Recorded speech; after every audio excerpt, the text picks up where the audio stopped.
नमस्कार, आप देख रहे हैं हम हिंदुस्तानी। आपके साथ मैं हूं ज्योत्सना पाटनी। आज हम हिंदुस्तानी में हम एक ऐसे शख्स के बारे में बात करेंगे जो हिंदुस्तान के नहीं है, लेकिन हिंदुस्तान से उनको बहुत प्रेम है। रूस के एक tennis player Vasco Dmitri lockdown होने पर भारत में ही रह गए और अपने देश वापस नहीं जा पाए, लेकिन अब वो भारत में ही रहकर समाज सेवी संगठनों के साथ हजारों लोगों के लिए फूड पैकेट्स तैयार कर रहे हैं।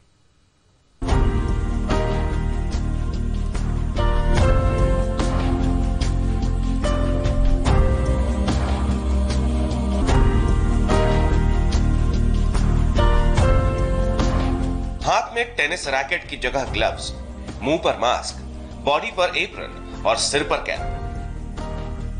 टेनिस कोर्ट में धूम मचाने वाले रशियन चैंपियन रोज खाने के पैकेट पैक कर रहे हैं। खेल का मैदान छोड़कर महामारी के खिलाफ जंग लड़ रहे हैं। कोरोना के खिलाफ ये लड़ाई अहमदाबाद की एक टेनिस एकेडमी से लड़ी जा रही है। शहर के धनी और मशहूर लोगों ने मदद को अपना मिशन बना लिया है। जिन हाथों ने अपने घर में कोई छोटा सा भी काम नहीं किया, वो मजदूरों के लिए पसीना बहा रहे हैं। जो कभी अपने घर के किचन में नहीं जाते थे, वो वहां खाना पैक कर रहे हैं। और हिंदुस्तानियों की इस मुहिम में शामिल है ये रशियन प्लेयर। एटीपी रैंकिंग वाले इस लॉन टेनिस खिलाड़ी को 28 मार्च को अपने देश वापस लौटना था, लेकिन लॉकडाउन की वजह से भारत में ही रुकना पड़ गया। मॉस्को में डॉक्टर, माता पिता मरीजों की सेवा में लगे हैं और पिता से हजारों किलोमीटर दूर बेटा पराये देश में समाज सेवा कर रहा है। मरीजों का इलाज करने के दौरान बॉस्को के पिता कोरोना पॉजिटिव हो, लेकिन बॉस्को के जुनून में कोई कमी नहीं आई है।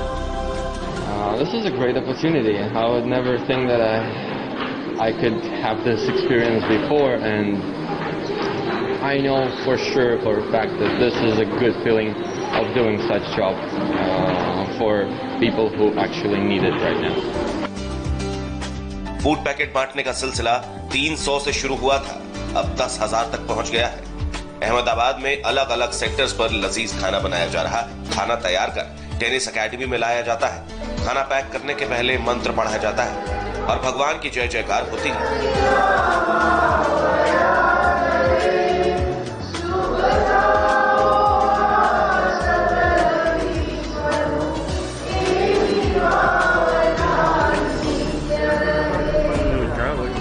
स्प्रेड हैप्पीनेस यानी खुशियां फैलाओ, इसी उद्देश्य के साथ शुरू हुआ श्री शावा फाउंडेशन। और आज आप देख सकते हैं इस फाउंडेशन ने जिम्मेदारी उठाई है। मैं आपको बता दूं, ये वो लोग हैं जो काफ़ी एफ्लुएंट और धनी परिवारों को बिलोंग करते हैं। शायद अपने घर में एक पानी का ग्लास भी ये नहीं उठाते खुद, लेकिन यहाँ पे आप देख सकते हैं जुटे हुए हैं।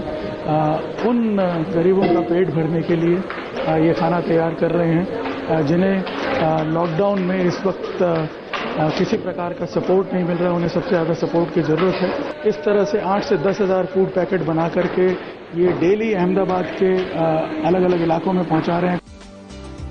लॉकडाउन का ऐलान हुआ तो दूसरे राज्यों से गुजरात आए मजदूर मुसीबत में फंस गए। उनके पास न पैसा था, न ही खाने का सामान।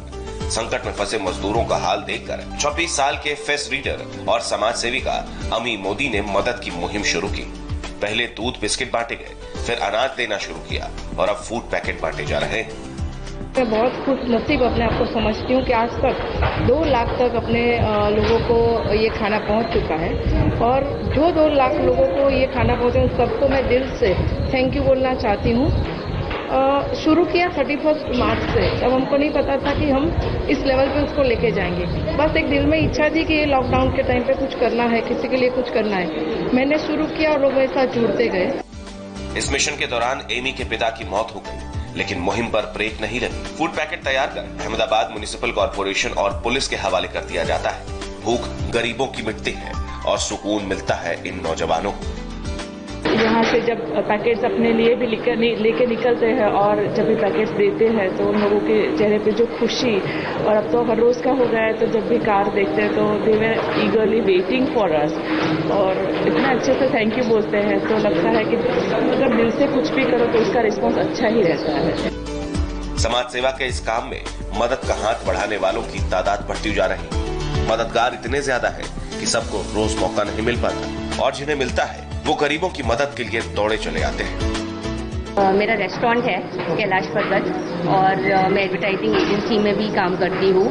पर अभी दोनों वैसे भी बंद है, तो पूरे दिन घर में बैठने से अच्छा है कि इधर आके हम सेवा करें और अच्छे से लोगों को खाना खिलाएं। एज अ सोसाइटी हमारा भी एक फर्ज है लोगों को वापस देने का सोसाइटी में। इन सब ने ठाना है हर भूखे को भोजन कराना है। मददगारों का ये जोश इस बात का सबूत है कि कोरोना थक जाएगा, लेकिन कोरोना के खिलाफ जंग लड़ने वाले कभी नहीं थकेंगे। निर्णय कपूर, इंडिया टीवी, अहमदाबाद।